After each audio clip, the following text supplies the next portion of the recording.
All my life, I've dreamed of this moment, and today it has finally arrived. No, this morning I won't be heading to work.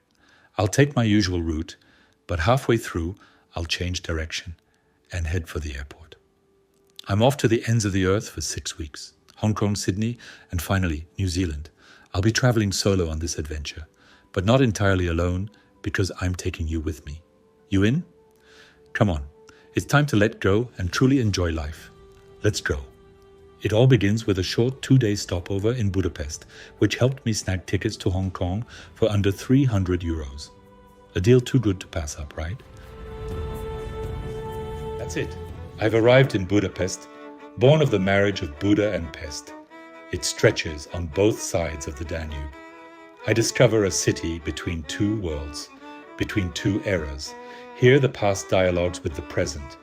On the heights, the castle dominates the city, offering a majestic panorama. Below, life is bustling. Music, bursts of laughter, lively alleys. Budapest has become a party capital, where beer and schnapps flow freely and the nights stretch endlessly. But it's not for these wild evenings that I'm here.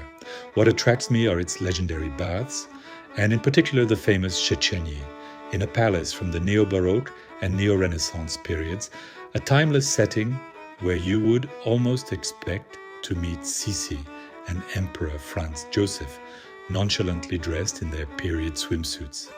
Then I decide to tuck my stomach in to offer an image that lives up to the place. I wander between the swimming pools, spas and hammams, captivated by their splendor. But it is outdoors that the magic happens the most. Water at 28 degrees, a fine and icy rain that caresses the surface while making me undergo a cryonics experiment. And in a small pool, chess players, insensitive to the passing of time.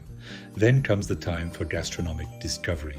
In a forgotten tavern, hidden at the corner of an alley, I enjoy a glass of Tokai, an amber nectar living up to its reputation. I order a gulash, an emblematic dish of Hungary, a generous, steaming plate. But a touch of disappointment is invited.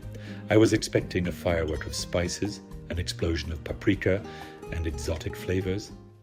And here I am, in front of a dish that strangely resembles my mother-in-law's beef stew. A well-felt schnapps will finally sweeten this surprise. I will be able to leave Budapest at peace. My journey continues tomorrow. Already, my mind is flying to Hong Kong, Victoria Bay, the Asian effervescence. Another stopover, a new story to write.